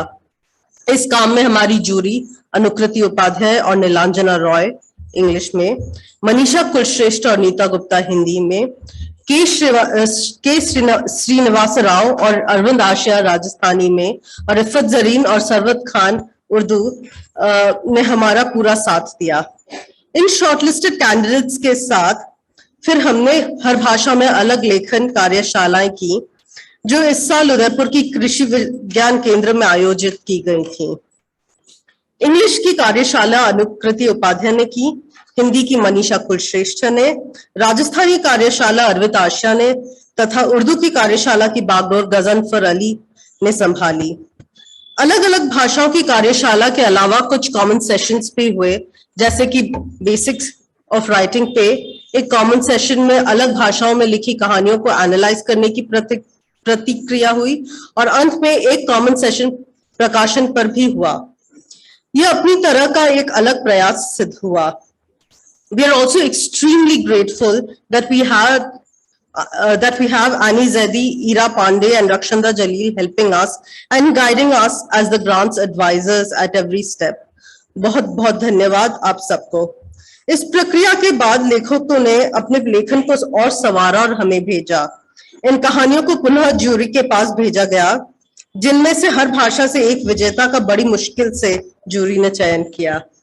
पर इससे पहले कि मैं गीतांजलि श्री जी और विजय खान रमा मेहता की ट्रस्टी से आग्रह करूं कि वो इनका नाम बताएं, मैं यह कहना चाहूंगी कि आप सभी बहुत उम्दा लेखक हैं और अपनी शैली पर काम करते रहिए, और आप सभी को बहुत बहुत बधाई कि आप यहाँ तक पहुंचे हैं। Congratulations and best of luck, सिर्फ आज के परिणाम के लिए नहीं बल्कि आपके आने वाले हर लेखक के लिए, जिसका हम सबको इंतजार रहेगा। अब मैं आग्रह करूंगी कि गीतांजलि जी और विजया जी एक एक करके नाम बताएं स्टेज पर आए और एक एक करके नाम बताएं और विजेता आकर अपने सर्टिफिकेट्स चेक और हमारी चीफ गेस्ट की ऑटोग्राफ्ट बुक की कॉपी लें, ऑटोग्राफ्ट कॉपी। साथ ही अपने कुछ थॉट्स भी हमारे साथ शेयर करें। तो पहले आप लेंगे और फिर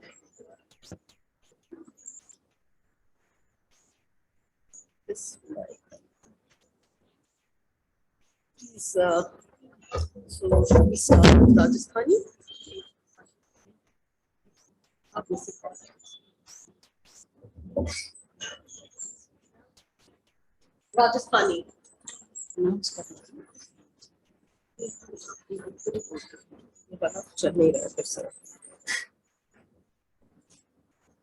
राजस्थानी में संतोष उपाध्याय।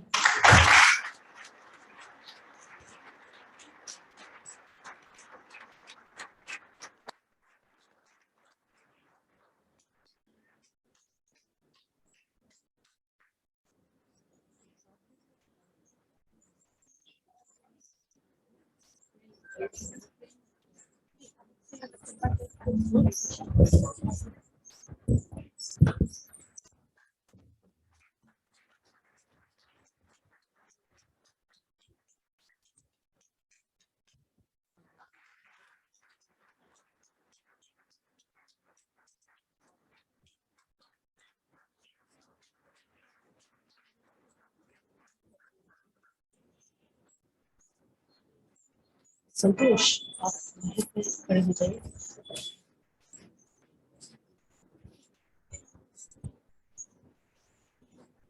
अब हम हिंदी। ओ या सॉरी।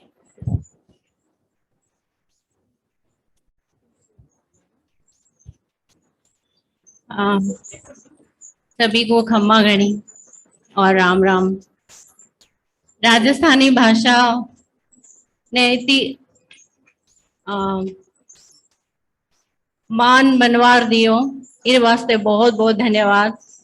जहाँ बार मैम बोले हाँ कि आपरी भाषा मातृभाषा में लिखना बहुत सही हुआ है, और मैं भी आप पढ़ावा हाँ विद्यार्थियों ने कि मातृभाषा पहले ही भाषा हुआ है आपरी, और भी मैं शिक्षण कार्य भी होना चाहे, तो मैं कोशिश करी कि मैं आपरी मातृभाषा में लिखूं।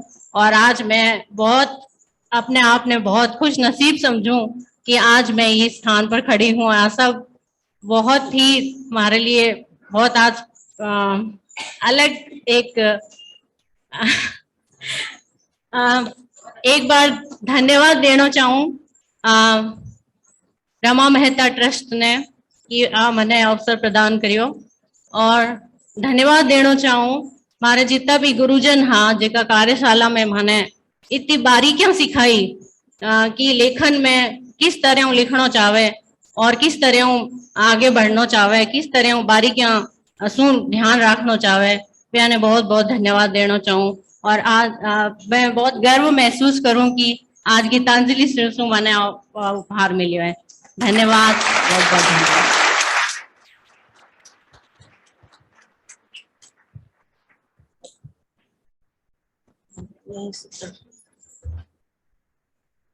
हिंदी में अनु मिश्रा।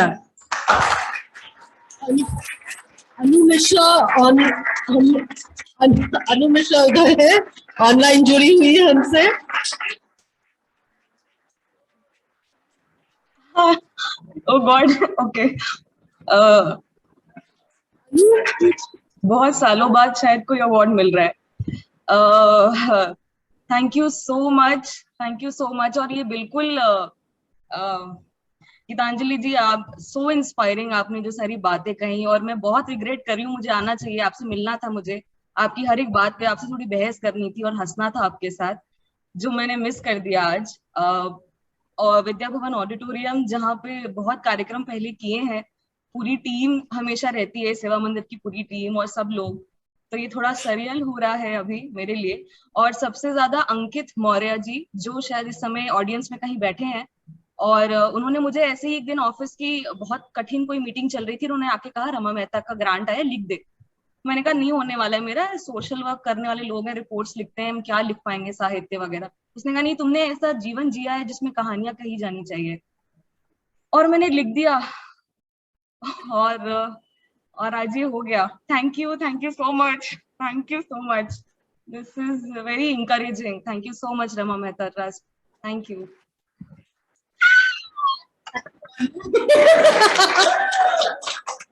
उर्दू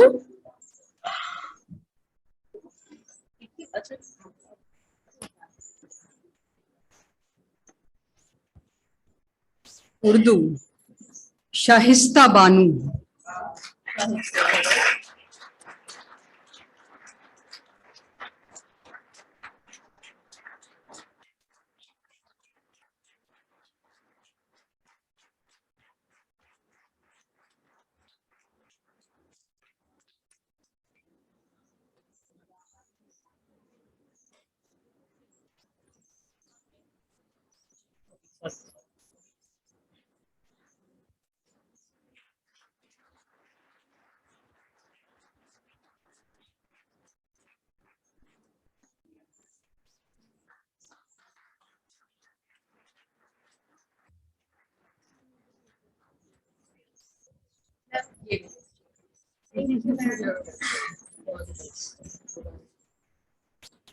एक हसीन सहनियत और बावका शख्सियत के मालिक आप तमाम हजरात का मैं दिल से शुक्रिया अदा करती हूँ, और ख़ास तौर से रमा मेहता ट्रस्ट का शुक्रिया अदा करती हूँ कि उन्होंने हमें इतना बड़ा प्लेटफॉर्म दिया, वरना मैं तो जीरो थी कुछ भी नहीं आता मुझे।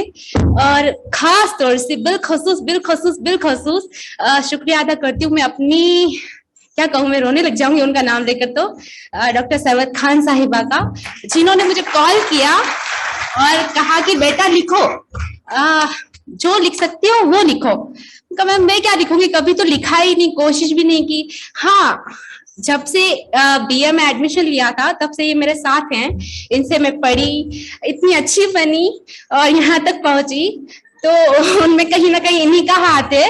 और इन्होंने कहा नहीं, ये जब पढ़ती थी, ये बहुत बड़ी राइटर हैं, और जब ये पढ़ती थी, लिखती थी, तो पता नहीं क्या डायरेक्शन था जो मुझे आकर के सुनाती थी और कहती थी कि देखो मैंने ये लिखा है, और इतनी बड़ी अदवा है, और मुझे सुनाती थी।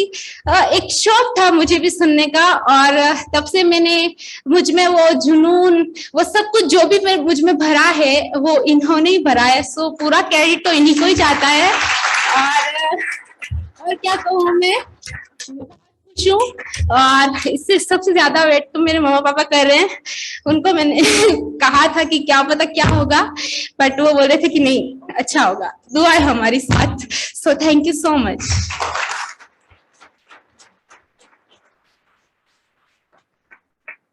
Thank you. शाहिस्ता बात में अब हम फाइनली इंग्लिश की तरफ।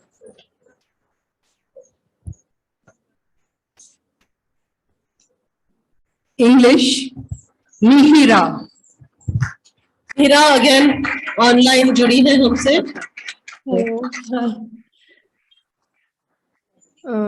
हाय, थैंक यू सो मच। काश मैं वहां पे होती, मतलब उदयपुर में सबके साथ, पर I am very thankful to Rama Mehta trust and Gitanjali ma'am. It's an honor to be receiving this from you. I want to thank all the mentors who were there, including Anukriti ma'am, who is the English mentor, and Priyanka for organizing, and everyone else, all the people who took part in it. और मेरी एक सिर्फ बड़ी बहन थी जिनसे मैं writing के बारे में सीखती थी, और जो राइटर नहीं बनना चाहती थी कभी पर मैं इस वर्कशॉप के थ्रू इतनी सारी राइटरनियों को मिली हूँ अभी, तो मैं बहुत खुश हूँ। आई थिंक और भी ज्यादा राइटरनियाँ होनी चाहिए, और काश एक दिन वो अंकल जिन्होंने चश्मे बेचे आपको मैम, उनकी वो प्राउडली बोले कि हाँ आप राइटर दिखती जरूर है मैम। तो thank you so much.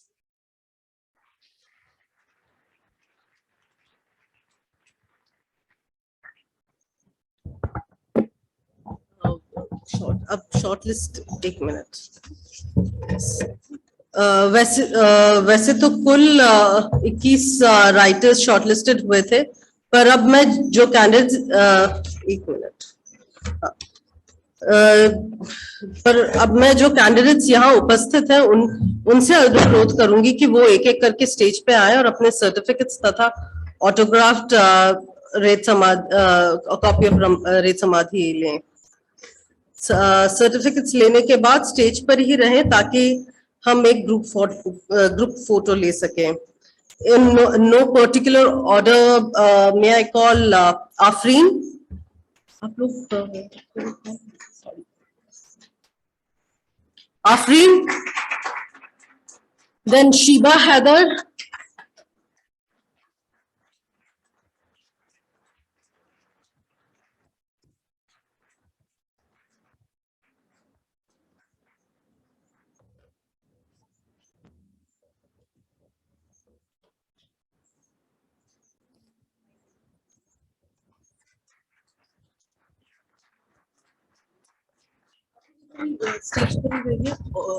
Group photo होगा। शीबा हैदर, फिर हंसा हिंगर, हंसा हिंगर,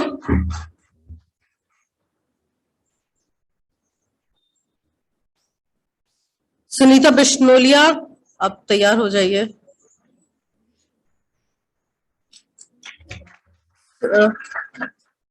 तारावती सैनी, शिवानी जयपुर और फिर Sonu Yashraj.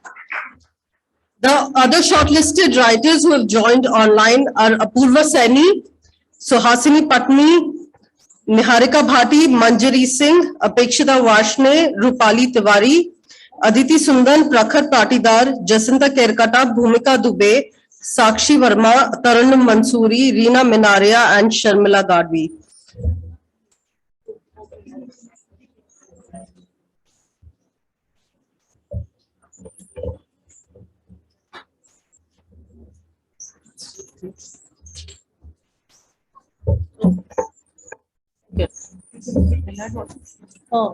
The winners, can they also come and join us? Where Santosh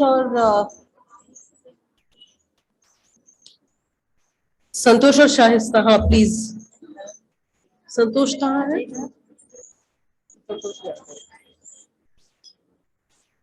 बताइए संतोष।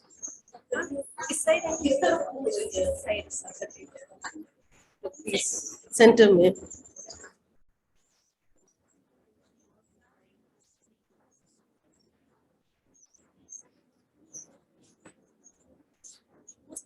जो ऑनलाइन है वो लोग भी प्लीज अपने कैमरास ऑन कर दीजिए। शिफा इस तरफ आ जाओ, उस तरफ हो गया। हाँ उधर कॉम्पैक्ट हो जाएगा ना, इधर एक जन इधर आगे भी आ सकते हैं, इधर थोड़ा टेढ़ा। हाँ थोड़ा इस तरफ अच्छा से आगे आगे आने पोडियम की लाइन, पोडियम की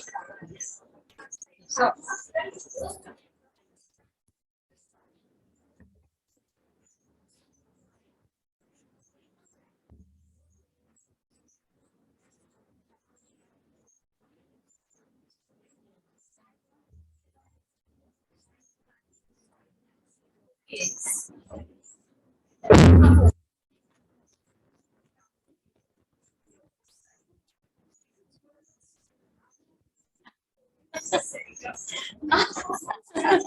Oh, don't stand. Yeah, यहाँ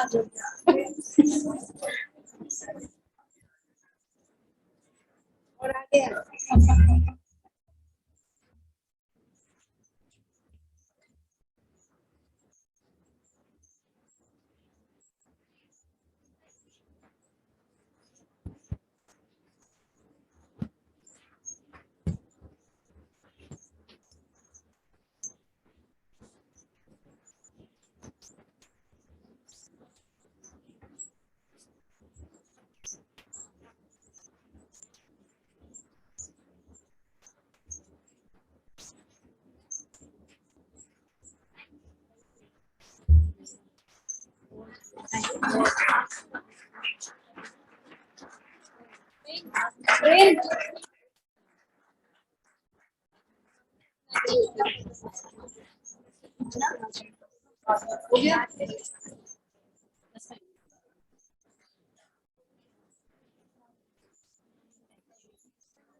स्टेज पे खड़े होकर आप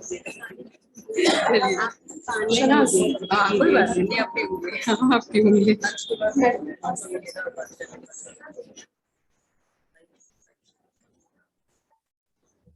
Thank you so much.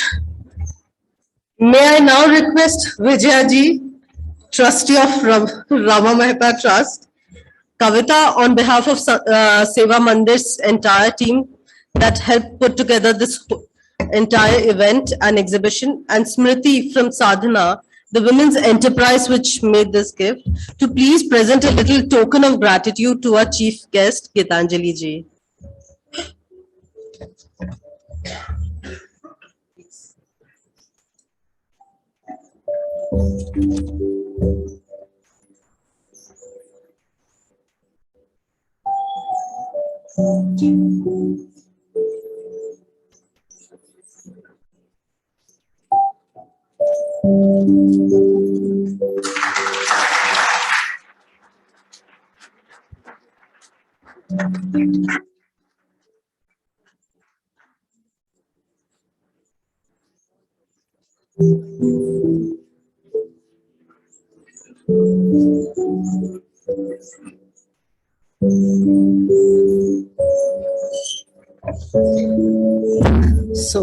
अब हम आज के कार्यक्रम के बिल्कुल अंतिम चरण में आ गए हैं। मैं अब नीलिमा खैतान, ट्रस्टी रमा मेहता ट्रस्ट से अनुरोध करूंगी कि वो स्टेज पे आए और वोट ऑफ थैंक्स डिलीवर करें।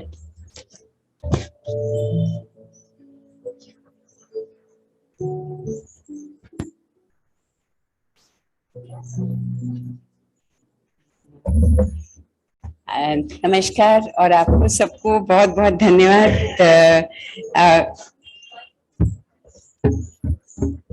आपको सभी को नमस्कार, धन्यवाद देना चाहती हूँ बहुत से लोगों को। शुरू करूंगी गीतांजलि जी से। उन्होंने हमारा निमंत्रण, अजय साहब का निमंत्रण स्वीकारा दोस्ती की वजह से, पर फायदा हमें हुआ। और आपने इतनी सहज, मुझे भाषा के प्रयोगों के बारे में पता नहीं, पर आज तो उनकी भाषा का प्रयोग बहुत सुंदर था, इतना सुंदर बहा। बहुत बहुत धन्यवाद आपको। और मैं गीतांजलि जी, एक बात आपने जो कही उस पे जरूर वो बहुत रेजोनेट करी। मैं कलाकार नहीं हूँ, परंतु जो आपने कहा उपयोगिता के क्या माने हैं, और ये सवाल सिर्फ कलाकारों के लिए नहीं है। आज इस हॉल में बहुत से लोग ऐसे हैं जो स्वैच्छिक कार्य, समाज में कार्य के साथ जुड़े हुए हैं, और ये सवाल आज उनके सामने भी बार बार रखा जाता है कि भाई यदि आप कोई भवन बना रहे हैं तो समझ में आता है, आपने कहीं पेड़ लगाए तो समझ में आता है, आपने कहीं पर कोई स्कूल चलाया तो समझ में आता है, परंतु यदि आपने लोगों के बीच में प्यार मोहब्बत बढ़ाने का काम किया, महिलाओं के साथ उनकी दिलों के वो काम किया, तो वो तो काम दिखता भी नहीं है, समझ में भी नहीं आता है, गिना भी नहीं जाता है, मेजर भी नहीं किया जाता है, तो उसकी तो उपयोगिता कुछ है ही नहीं। तो ये सवाल जो आपने रखा, ये सवाल हम सबके लिए आज की जो दिखता नहीं है, छू नहीं पा, किताब को तो फिर भी छू पाते हैं, और कोठारी साहब ने जैसे कहा किताब तो फिर भी सुकून देती है, परंतु बहुत से ऐसे काम हैं जहाँ पे आज हम सबको वो जवाब देना पड़ता है, और जवाब देते बनता नहीं है। तो मुझे लगता है ये सवाल जो आपने हमारे सामने, उपयोगिता के माने क्या हैं, इसके बारे में यदि हम सोचेंगे नहीं तो फिर हम धीरे धीरे बह के उस परिभाषा में चले जाएंगे उपयोगिता की, जो कि हमारे ऊपर समाज थोप रहा है। हम क्या उस उपयोगिता की परिभाषा को स्वीकार करना चाहते हैं या कुछ और जो आपने कहा। पर बहुत धन्यवाद आपको, आप आई और हमारी सब महिलाओं का, लेखिकाओं का हौसला बढ़ाया, बहुत धन्यवाद उसके लिए। मैं धन्यवाद देना चाहती हूँ, वैसे प्रियंका ने लिया उन सबका नाम, तो मैं नाम नहीं दोहरा रही हूँ, पर हमारी जो एडवाइजरी है, हम ब्लेस्ड हैं, हम किस्मत वाले हैं कि इस तरह की लेखिकाएं हमको मिली जिन्होंने बिल्कुल स्वेच्छा से, दिल से, क्योंकि उनको ये कॉज अच्छा लगा, ये काम अच्छा लगा, उन्होंने हमको दिल खोल करके मदद दी। हर पल जब हमने कहा अब हमें ये नहीं समझ में आ रहा है बताइए, तो बताया। उनको धन्यवाद। हमारी जूरी को धन्यवाद, जिनके लिए बिल्कुल आसान काम नहीं होता है, जो भी प्रियंका ने बोला। और जिन लोगों ने वर्कशॉप्स हमारी ऑर्गेनाइज की, इतनी बढ़िया वर्कशॉप्स, आपका सबका बहुत बहुत बहुत धन्यवाद। मैं धन्यवाद देना भी चाहती हूँ जो इंस्टीट्यूशंस हैं who have made today possible। ऐसे तो वैसे यहाँ पे कम से कम मैं तो कुछ भी सोचूं करने का, या बहुत से लोग कुछ सोचें, तो वो मुल्ला की दौड़ मस्जिद तक होती है। जाएंगे सेवा मंदिर के पास में, विद्या भवन के पास में, मोहन सिंह मेहता मेमोरियल ट्रस्ट के पास में कि जी ये विचार है, कुछ करने में मदद कीजिए। पर ये सिर्फ 3 संस्थाएं ही नहीं, सभी उदयपुर एक तरह से झीलों की भी नगरी है और संस्थाओं की भी नगरी है। सबने हमारे को इतना जो इसमें मदद करी अनेकों रूप से, तो बहुत बहुत बहुत आभारी हैं उनका। और माइंड मत कीजिए, पर थोड़ा सॉफ्ट कॉर्नर है, तो खास तौर से सेवा मंदिर का धन्यवाद, क्योंकि उस टीम ने एक्चुअली रात दिन काम किया। रौनक और कविता, उनकी टीम ने ये पूरा जो आप देख रहे हैं 4 दिन में पूरी एग्जीबिशन खड़ी कर दी, पूरा हॉल, हर चीज। तो उनका आभार व्यक्त जितना करें उतना कम है। Thank you Raunak, you have an outstanding team. और फिर कुछ दो लोग खास तौर से मैं जिनका नाम लेना चाहती हूँ। एक तो प्रियंका, आपने आज की हमारी हीरोइन को देखा। एक और है हमारी हीरोइन अदिति, वो दिखती नहीं है, वो पर्दे के पीछे रहती हैं। ये दोनों, प्रियंका तो खुद एस्टैब्लिश्ड राइटर हैं, पर वैसे व्यक्तियों की मैं सेरेंडिपिटी में बहुत विश्वास करती हूँ कि मतलब अचानक से कुछ हो जाता है जिंदगी में जो अच्छा होता है। तो ये प्रियंका भी जैसे लक्ष्मी बैठी है यहाँ पर। और देखिए हौसला अफजाई, जब हमने ये शुरू किया था पिछले साल, गीतांजलि जी, पिछले साल 2020 में, तो हमें कुछ मालूम नहीं था ये विचार कोई भी पसंद करेगा या नहीं करेगा। और मेरे लिए व्यक्तिगत तौर पे जो लोग जुड़े हुए हैं वो कहें हाँ बहुत अच्छा है, तो लगता है चलो ये तो पार्शियल है।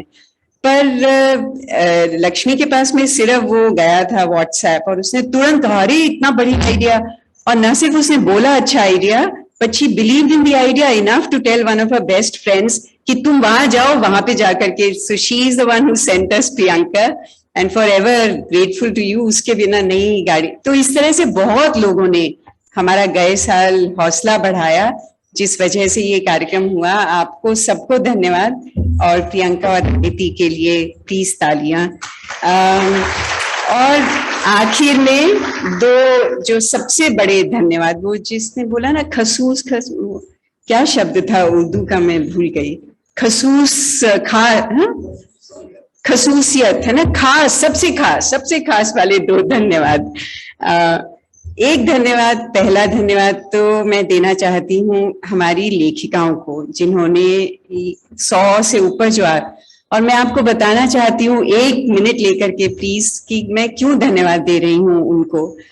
जब हमने पहले साल ये शुरू किया था, उस साल बहुत मैं भी इन्वॉल्व रही थी, एक पार्टिसिपेंट को फोन करके, क्योंकि थीम के ऊपर कहानी आई या नहीं आई, उनका राजस्थान से क्या संपर्क है, ये जानने के लिए तो बहुतों से बात की।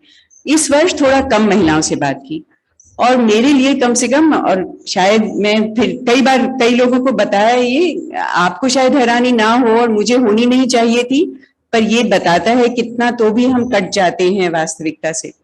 तो जब हम फोन करते थे, प्रियंका और मैं, हम दोनों फोन करते थे उनको कि जी, और कितनी बार ये हुआ कि फोन करा और महिला ने फोन नहीं उठाया, और मेरे लिए फोन नंबर आपने अपना दिया है तो मतलब वो आपका नंबर है, पर वो कोई अधिकतर किसी पुरुष ने उठाया फोन। और पहले उस पुरुष ने पूरी जिरह की मुझसे या प्रियंका से कि भाई आप कौन हैं, आप क्यों बात करना चाहती हैं उनसे, और वो तो अभी उपलब्ध नहीं है, आप मुझे काम बता दीजिए तब बात करवाऊंगा मैं आपको। तो हर बार मुझे लगता था कि ये काम बहुत जरूरी है, क्योंकि कुछ महिलाएं तो जरूर उनकी जुबान है, और वो अपना अभिव्यक्त कर पाती हैं। पर मुझे लगा ये कहानी का नोटिस महिलाओं के पास, पहले साल हमने अखबार में, दैनिक भास्कर में पूरे राजस्थान में छपाया था और महिलाओं ने पता नहीं कहाँ अखबार में पढ़ा होगा और उन्होंने कहानी लिख करके भेज दी या भिजवा दी किसी के साथ में कहीं उन्हें। और मुझे लगा कि ये काम कभी बंद नहीं करना चाहिए। 5 महिलाओं को भी ये काम जुबान दे देता है ना, फोन नहीं है उनके पास पर लेखनी तो है, लिख करके वो अपनी भावनाएं, अपनी कल्पनाएं, अपना दिल शेयर किया। आप सबने बहुत बहुत बहुत उसके लिए धन्यवाद। पुरस्कार का माने नहीं है, जबान मिलती रहे हमको सबको। और एक और प्लीज आपको सबको मैं कहना चाहती हूँ, हमें सबसे कम एंट्रीज मिलती हैं राजस्थानी में और उर्दू में, तो प्लीज कुछ कीजिए। राजस्थानी और उर्दू में लेखक नहीं मिलते हैं हमको, लेखिकाएं नहीं मिलती हैं। और आखिरी धन्यवाद आपको सबको। और वैसे तो सब देते हैं, श्रोताओं को धन्यवाद आखिर में देना चाहिए, पर मैं आपको बताऊं क्यों मैं खास धन्यवाद दे रही हूँ।